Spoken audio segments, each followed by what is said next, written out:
Hello everyone, welcome to my session from crop to classroom. My name is Marsha Sirkin. This is an interactive session where I have videoed the session, but I would also like for you to tune into Nearpod to watch the videos for this session and also dabble in our interactive tools so that you can really experience what we've got going on. There are different ways that you may join this Nearpod session.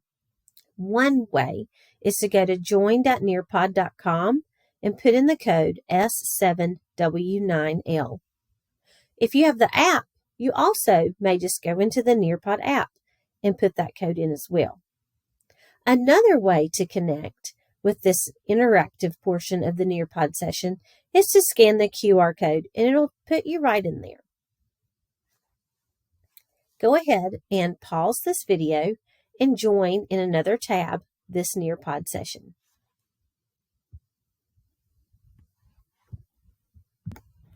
Okay, now that you are in the Nearpod session, I will be recording, walking you through everything, but we'll be asking you to pause during different parts to tab over and participate in the interactive features of my session. I hope this makes it a more meaningful experience for you and also that you get the full effect as if you were in the classroom with me. Before we get started with our From Crop to Classroom, let's think about how we're feeling right now. Whenever you're with learners, you need to connect with them before you just shove content around. So on a scale from David to David, I want you to think about how you're feeling today. I love this character and I love how he's always in his feelings. So go ahead and tab over. Use the drawing tools on the bottom of your screen to circle the number of what you are feeling today. Afterwards, you may hit submit. I believe that I am at a 7. If you were here with me today in a classroom learning this, I think I would be at an 8. After you circle yours, hit the blue submit button. All right. My name is Marsha Sirkin. I'm a digital learning coach for Carteret County Schools. The beach, it is awesome. And I'm the mother of 2 wild boys and a dog. They really are my why for engaging in these sessions with you because I want to help everyone have great sessions for today's children, great learning experiences for today's children. If you are on Twitter, and if you're not, I encourage you to think about it, and you find something that really inspires you and you want to share it from today's session, or if you just have an idea or anything that you gather from NCBOLD, go ahead and pick a hashtag from here and share it with the world. If you take this back to your classroom and it connects with what you've learned at NCBOLD, share it and use the hashtag NCBOLD22. That way, the rest of us who are using the hashtag can see what's going on in your world that's in relation to our virtual conference. Today's goal is to explore ways to connect farming with technology to create meaningful learning experiences for students. One of the whys for this goal today is I am in a farming family and I moved away from home. We have an 80-acre farm in Rockingham County. Part of it is leased out to others. Some of it is hunting land. Some of it's just pasture for our cows. But it used to be a thriving farm at one point. One day, it may continue through my family and my children's generation. So these are real relevant situations that I really feel like need to be addressed in classrooms. We're going to have a great time. Pause your screen to tab over and watch this video. It's short about farming and robotics. It's really awesome. All right. Now that you've watched the video, go ahead and reflect on the real world issues that were being addressed in the video. Once you have your ideas, hit submit.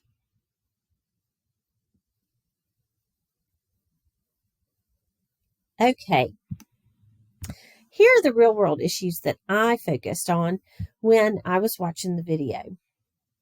Lots of things are being addressed, lots of relevant situations. Whenever you are teaching in a classroom or anywhere, you should always connect with your learners and make it relevant to them and real world issues. And these are all things that we face today and will face in the future to a different capacity.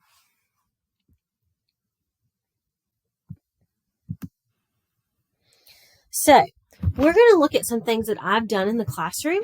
I'm going to share some examples with you.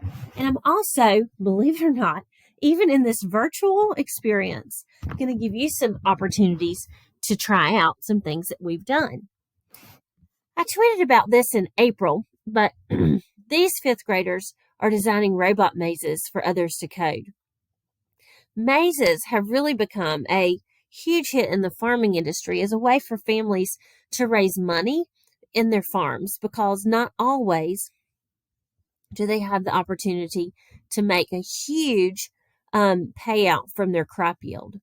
So we decided to create mazes for our robots to code. You can also think about drones and how drones go over mazes, but also how crop mazes are designed using robotics these days. It's so neat. Do you have a crop maze in your neighborhood or your community? This robot that we used is the Dash robot, and it's made by Wonder Workshop and is a relatively inexpensive robot to use. It's used in the classroom with iPads to code using Blockly. Another project that we did was in October. We're gearing up for fall, and we studied farming in 4th grade and in 5th grade. So in 4th grade, we connected with social studies standards about North Carolina. And every student in my lab was to brainstorm and research crops that are grown in North Carolina, in a different region in North Carolina. So they had to pick a region, and then they had to find the types of farming that is done in that region. Unfortunately, in North Carolina, we have a really popular agriculture community. And it's diverse. So that was really fun for them. They researched their region, researched what's grown in that region, and then they planned out a farm to be harvested and coded by their agribot. Now, this was on a smaller scale than the Dash robots that we used. I used these, this is called Bot Annie, and I'll share a little bit of that with you here in a little bit. But Bot Annie is from Camp Invention, and I used to be a director of Camp Invention, and one of the really neat things about that camp is a lot of the materials that you use during camp, if at the end of camp and they're left over, you can send them home with kids, you can keep some for yourself, but it's really nice, and it's really a rich experience for kids. So I had some Bot Annies left over from Camp Invention, and I've been using them in my lab. One of the really neat things about them is, number one, they were free. Number two, they're pretty simple for kids to use.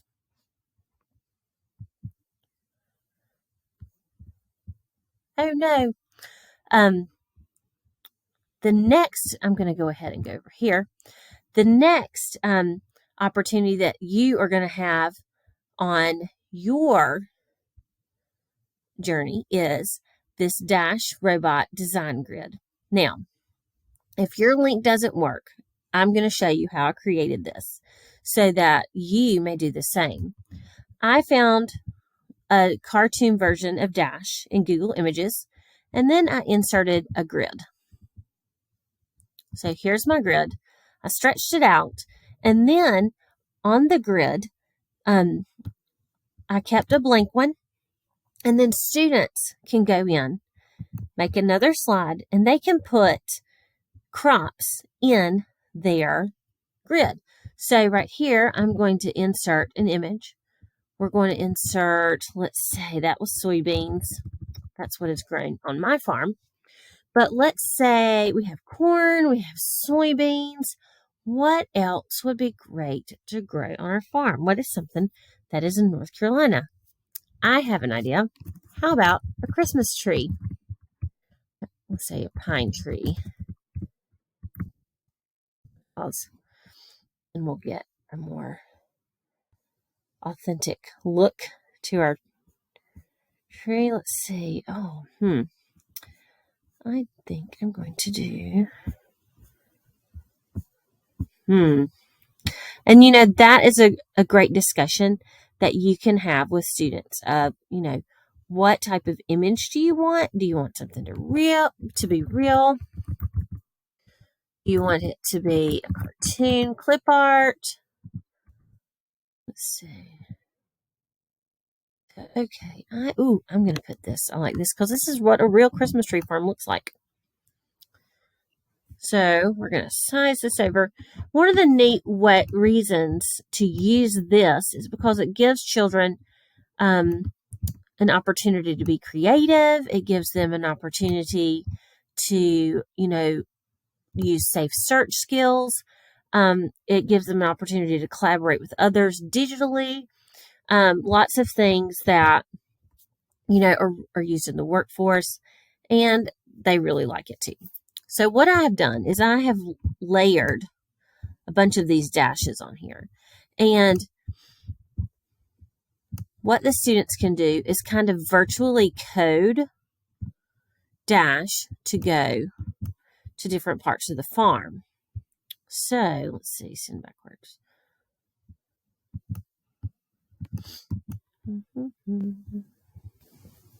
Send back. Okay. To code to different parts of the farm. Now I just layered a bunch of these on top, but you could also, if you wanted to, you could just let them copy and paste. That works as well. And then over here on the bottom in the notes, they can write out their directions for Dash to code to go to different places. Then the next level piece would be for them to design it to transfer their farm onto a piece of paper.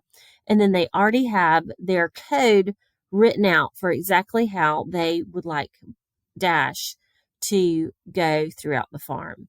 Of course, this is a very simple version here, but it can get as complicated and complex as your children want to be. But I like to lay out just a simple template for them to start with some ideas, and then just let them go. And I found great success in that. All right, let's go over here and look a little bit of Bot Annie as well. I wanted you to see this one because I love how they measured where the size of their machine versus the rows versus the crops. It took them quite a while to do this. And I will say that it's a good idea to give them several days to work together on their planning piece. They love researching. They love designing.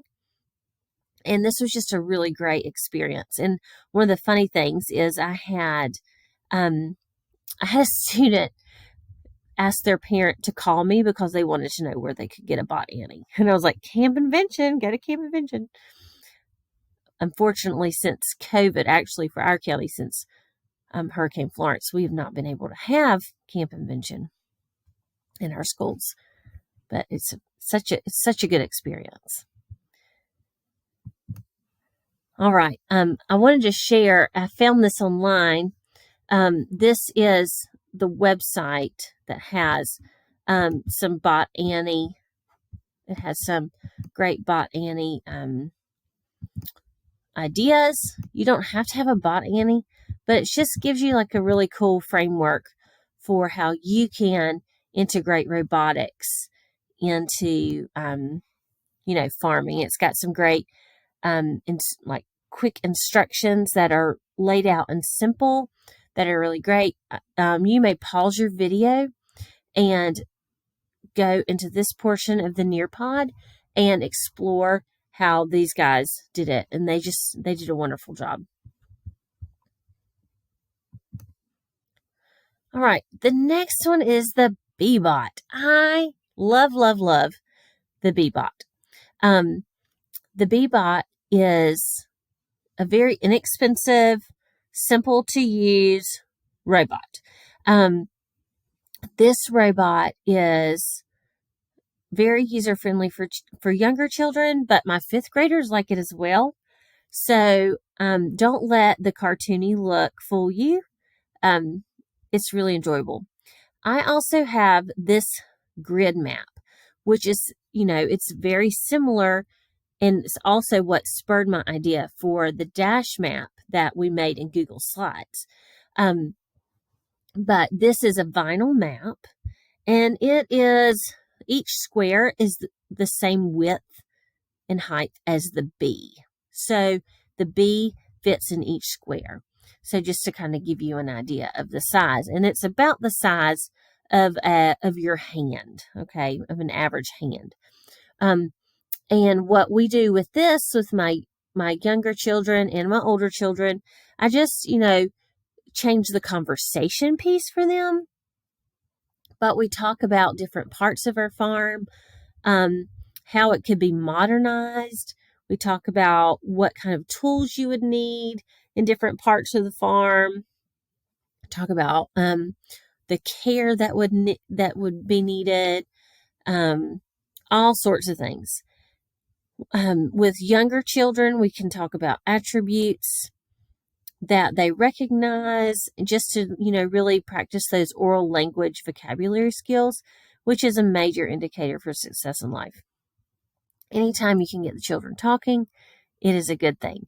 These Bee-Bots are sold by Terrapin, and again, they're very inexpensive. I will say, this year I had to replace the batteries, and they're not easy to get in and out. You have to use a special screwdriver, because I hadn't turned them on in a year, because I didn't have enough manipulatives to share. I couldn't really share with COVID. So, I had to replace the batteries. That was kind of a bummer, and they were expensive, the batteries. But, so if you have them, try to use them a little more regularly. Hopefully we won't have that problem anymore. But, that was an obstacle that I faced. I like to share the sunny side and the shady side when it comes to robotics. Lucky for you, there is also an interactive Bee-Bot site, which is really cool. Because not every, I wrote grants for all of my bots. Hardly any of it comes from our school funds. I use Bright Ideas grants. We do a lot with Donors Choose in our school community. We have a military spouse grant that is awarded because we are located in between two military bases here in North Carolina, Cherry Point and Camp Lejeune, and they've been very supportive of my lab. But this right here kind of tackles that and gives you another step. So I'm going to give you a little walkthrough, and then I want you to pause your video so that you can practice this yourself. But this is Bee-Bot Online, and so it kind of gives you an idea, and you can program your bot. So I've went 2 times. We're going to go to the field and hit go. So I turned. So let's do that again. And we're going to hit go. Oh, I didn't clear out my code. I missed something. Let's see. me clear out my code. I'm going to hit the X. Hit the X twice to clear out your code. And now let's go ahead and think about this. We need to turn, and that's going to be 90 degrees this way. Then we need to turn again. That's another 90 degrees. And then I love how when children are using this, just like I'm doing right now, I'm really thinking out loud and using my mouse to help guide me. And then I'm going to go forward 2 times.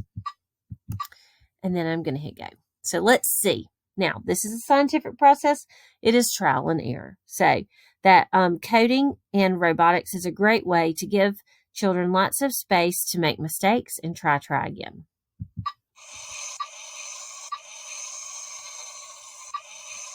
And here we go. Isn't that great? So here's another farming space. Look, we have our beekeepers. We have our horse farm here. We have the farm stand. We have the water meal. This makes me think of Mabry's meal. Lots of cool stuff. Now, this isn't a modern looking farm, but you can kind of, talk about that as well. But it is very, friendly to children. Just so you know, not just farming and agriculture, but Bebot Online has lots of really cool mats, virtual mats that you can code with. Here's some CVC words, which is really great. They have a school. So lots of opportunities to really practice that computational thinking with children. Isn't that fun? I love it. I did not know about this until a few months ago, and my students absolutely, positively love this. So I'm going to want you to pause your video and take a little time to practice it yourself and see how awesome it really is. Okay, I hope you really enjoyed the Bebot time. Now, the next situation is really fun for kids, and it just really sparks that sense of wonder. And anytime you can get them to wonder about something, you have really won, in my opinion, and the kids have too. It is a win-win situation, because if you can teach them to love learning, you have captured them, and they can get that unquenchable thirst for knowledge. So virtual reality is really great for that. And, budgets are tight these days, and we haven't really been into field trips lately because of the pandemic. But, now it's really great to go places, but we can go all the time with using virtual reality. Now, there are some great virtual reality sites out there like Cities 360. I use the Nearpod virtual reality because it's just embedded in what I do already. That's a paid thing, but there's lots of great spaces for virtual reality. So we're going to just take a little time, and you are going to go to Malaysia. Now, I really like to, when we do virtual reality, I like to go to places that they might not necessarily think about. Okay. And that's one of the great pieces of, farming, is that something that is done in all over the world because it solves a real world problem, feeding people. Like, everyone needs to be fed. So I like to kind of connect them with others all over the world through virtual reality. So before we start with virtual reality with students, I always ask them, okay, this is where we're going to go. What do you think it's going to look like? What do you wonder? What do you think? And we visit the map and everything, and before we go. And then one of the really neat things is it helps, once they see, it kind of helps clear up some misconceptions, and then they can talk about that too. So in yours, you are going to get to pause and go over to your tab and look at this strawberry farm. Now, it looks like we've got some lettuce here too at this farm, but this is not just any farm. It's not like the farms we saw in our Bebop video, but it is a hydroponic farm. And that is another great experience. experience to a chance to talk with your students about, what is hydroponic farming? What do you wonder about that? What does it mean? Hydro, think about those prefixes and, have some really rich vocabulary. And, hydroponic farming is not that expensive. And there's lots of little kits that you can get for your classroom. I've seen great models online, where you can use soda bottles for hydroponic gardening, buckets, things that are easily found to be from recycling or to be donated. My husband 3D printed me a hydroponic farm that I have in my house. It's not functioning right now because, life in general, but, it's, there's so much and it's so interesting. One of the things that piques my students' interest with hydroponic farming is I have a lot of military children. I've mentioned that before, that they travel all over the place and they're not always in a space where they can have a big yard, or they don't stay long enough to really invest in a gardening space. So like hydroponic farming, on the smaller scale, much smaller than this, they can have in a home, and that's really neat. So it's kind of changing what our original thoughts of farming is, and that's something that we'll look at a little later. But a lot of children's books in the past, they have like Old MacDonald had a farm, like that kind of stereotype, and we kind of need to try to break free from that. So virtual reality, it's a good thing. Hydroponic gardens, awesome. This is a twofer. All right.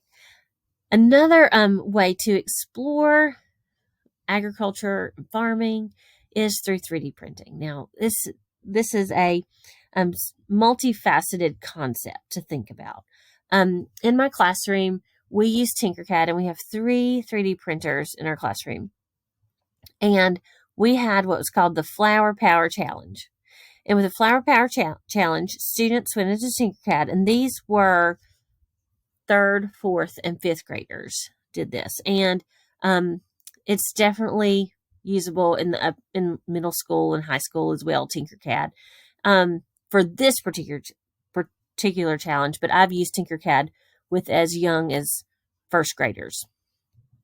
But we took Tinkercad, and they had the Flower Power Challenge, and they had to design a garden with their Tinkercad account. And Tinkercad is free, I might add, which is really awesome.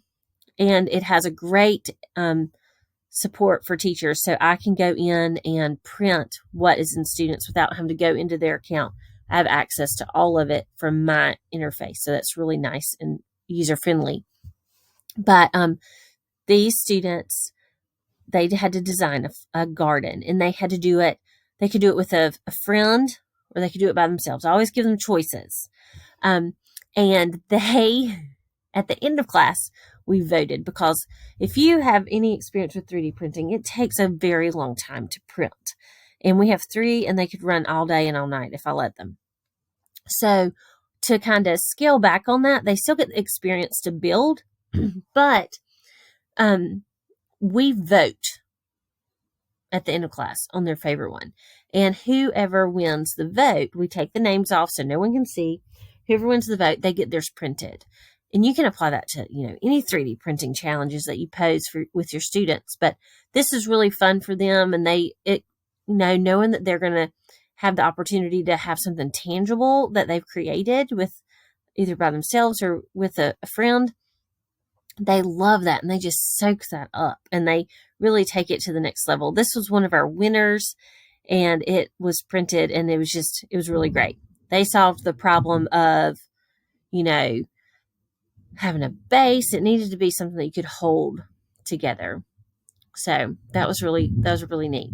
So I did say that Tinkercad, it was one way with 3D printing, but there's even more. This is really neat. Here is a site called FarmBot, and this is a real I call it a 3D printer, but it's not really printing anything, but it it actually helps you design your garden on the computer, and then you design on the computer, and then you score a space in the ground for a garden, and then the farm bot takes control and it plants for you. It measures moisture, it puts seeds in, it weeds, it does everything. And so pause this video and take a little look at this website.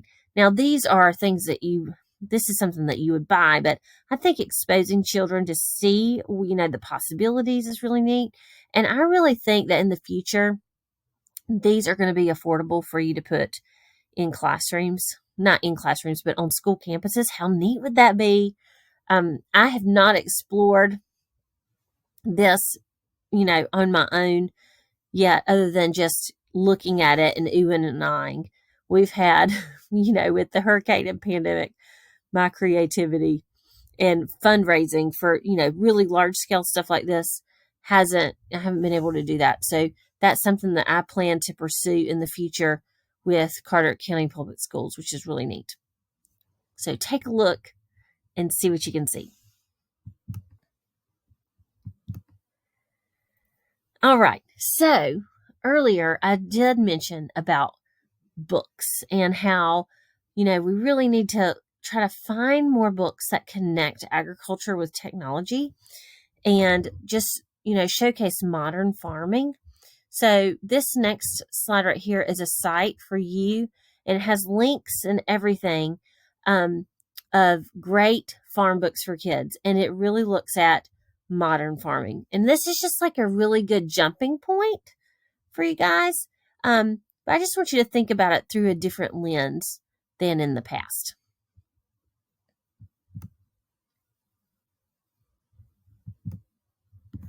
Okay, so this next piece right here is a game. I always like to, let you test your knowledge. And this is Nearpod's version of like a Kahoot, but it's called Time to Climb. It's really fun.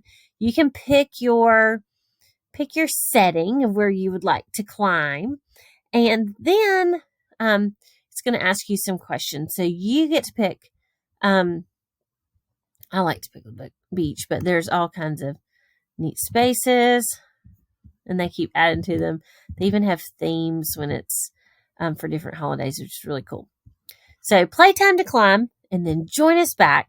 And after you've played Time to Climb and you join back, come up to our idea board and post some ideas for connecting farming with technology in your classroom. I've went over a lot, yet still just scratch the surface. So I want you to just let that marinate and post on our board some ideas that you have and get creative. On the bottom, you'll see you can use picture, video. You can video yourself talking about it. You can do a soundbite. You can use words. The sky's the limit. So can't wait to see what you think about and come up with and share with others. So we're going to all be able to see that and bounce ideas off of one another. So hopefully it'll just keep going with whoever sees this session. And also, feel free to reach out. I love hearing from people who've attended my sessions, either in face-to-face or virtually. Follow me on Twitter. I'd love to see what you got going on. And you're welcome to email me and share what you've learned from here. I really appreciate it. So, happy farming, and I hope that this really helps you connect tech with agriculture and farming, whether it be with robots or drones or 3D printing. There's so many possibilities, and it just gives me so much hope for the generations to come and for our future as we grow older too. Have a great day.